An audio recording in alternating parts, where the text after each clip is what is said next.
আসসালামু আলাইকুম। আশা করি আপনারা সবাই ভালো আছেন। আমাদের চ্যানেলের একটা প্রচেষ্টা যে আপনাদেরকে বিভিন্ন বিষয় সম্পর্কে সচেতন করা। আজকে তাই আমরা নিয়ে এসেছি সচেতনামূলক একটি পোস্ট। চলুন দেখে নেওয়া যাক। পচা মাছ মাংস বরফ দিয়ে বিক্রি আগড়ায়, দামও বেশি। খুঁটিয়ে খুঁটিয়ে মাছ দেখছিলেন হাবিবুর রহমান। তিনি বললেন, মাছ কিনতে এসেছিলাম, যা দেখলাম তাতে কেনার আগ্রহ হারিয়ে ফেলেছি। মাছের দুর্গন্ধ ঢাকতে একটু পরপর বরফ দিয়ে ঢেকে দেওয়া হচ্ছে, দামও অনেক বেশি বলে মনে হচ্ছে। শনিবার অর্থাৎ 15 এপ্রিল সকাল 9:30টায় রাজধানীর শান্তিনগর মোড়ে সুপার শপ আগোড়ায় মাছ কিনতে এসে এসব কথা বলেন তিনি। হাবিবুর রহমান অভিযোগ করে বাংলা নিউজকে বলেন, সময়, খরচ ও গরম থেকে বাঁচতে আগড়ায় আসা, কিন্তু দেখলাম এখানে পচা মাছ বরফ দিয়ে বিক্রি করা হচ্ছে। তিনি বলেন, তেলাপিয়া মাছ সাধারণত বাজারে প্রতি কেজি 130 টাকায় বিক্রি হলেও আগড়া নিচ্ছে 170 টাকা। রুই মাছ 240 থেকে 300 টাকার স্থলে 380 থেকে 450 টাকা।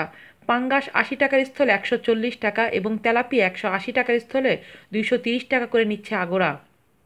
এভাবে প্রতিটি পণ্যেরই দাম বেশি রাখা হচ্ছে। সরেজমিনে আগড়ায় গিয়ে দেখা গেছে, রুই, তেলাপিয়া, পাঙ্গাস সহ বিভিন্ন জাতের মাছ বরফের স্তূপে ডুবে আছে। ক্রেতাদের অভিযোগ, একটু ভালো করে খেয়াল করলে বোঝা যায় ফ্রিজ থেকে বের করে বিক্রি করা হচ্ছে।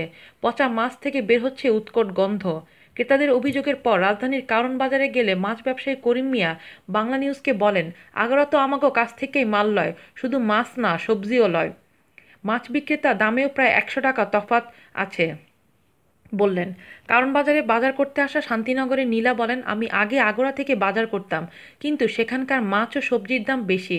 নরম মাছ বরফ দিয়ে রেখে 2-3 দিন পর্যন্ত বিক্রি করে। গত মাসে আগড়া থেকে মাছ কেনা হয়েছিল, ওই মাছ খেয়ে পরিবারের সবাই অসুস্থ হয়ে যায়। এখন আর আগড়ায় যাই না। আগড়ায় বাজার করা অনেক ক্রেতার অভিযোগ, মাছ ছাড়াও 2-3 দিন আগের গরু, খাসি, মুরগির মাংস এবং কারণ বাজার থেকে সবজি নিয়ে বিক্রি করা হয়। নীলা জানান, কারণ বাজারের পণ্য কেনার সময় মাছ ও সবজি ব্যবসায়ীদের মাধ্যমে বিষয়টি জেনেছে তিনি। আরও অনেকেই জানেন, এ কারণে এখন তিনি সরাসরি কারণ বাজার থেকেই বাজার করেন। খোঁজ নিয়ে জানা গেছে, সাধারণত বাজারে ব্রয়লার মুরগি বিক্রি হচ্ছে প্রতি কেজি 150 টাকা, আগড়ায় 248 থেকে 275 টাকা। যেখানে বাইরে খাসি জবাই করে মাংস বিক্রি করা হয় প্রতি কেজি 750 টাকা, সেখানে আগড়ার প্যাকেট করা খাসির মাংসের দাম 830 টাকা কেজি। এছাড়া সাধারণ বাজারে গরুর মাংস বিক্রি হচ্ছে প্রতি কেজি 480 টাকায়, আগড়ায় যার মূল্য 495 টাকা। শাকসবজি, ডাল, চাল সহ নিত্য প্রয়োজনীয় সব পণ্যের দামও আগড়ায় বেশি। বেগুন সাধারণ বাজারে বিক্রি হচ্ছে প্রতি কেজি 40 টাকা, আগড়ায় 50 টাকা। দেশি পেঁয়াজ 28 থেকে 30 টাকার স্থলে 35 টাকা। নাম প্রকাশে অনিচ্ছুক আগড়ার একজন কর্মকর্তা অভিযোগ অস্বীকার করে বলেন, 2-3 দিন আগের বলতে মাছ মাংসগুলো বরফ দিয়ে ডিপ ফ্রিজে রাখা হয়, নষ্ট হওয়ার কোনো সুযোগ নেই। এটি তো আমাদের ব্যবসা, ভালো মন্দ আমরা কম বুঝি না। ক্রেতাদের অভিযোগ বলতেই রেগে যায় তিনি, বলেন, আমাদের নামে কোনো অভিযোগ নেই, আমরা ব্যবসা করি, ভালো লাগলে কিনবে, না হয় কিনবে না। আমরা তো জোর করে কাউকে চাপিয়ে দিচ্ছি না, আর আপনারা তো সবসময় উল্টোপাল্টা লেখেন, কিন্তু পণ্যের মান তো সঠিক থাকতে হবে। প্রশ্নের জবাবে তিনি বলেন, পণ্যের মান ঠিকই আছে। আজ এই পর্যন্তই, সবাই ভালো থাকবেন। আল্লাহ হাফেজ।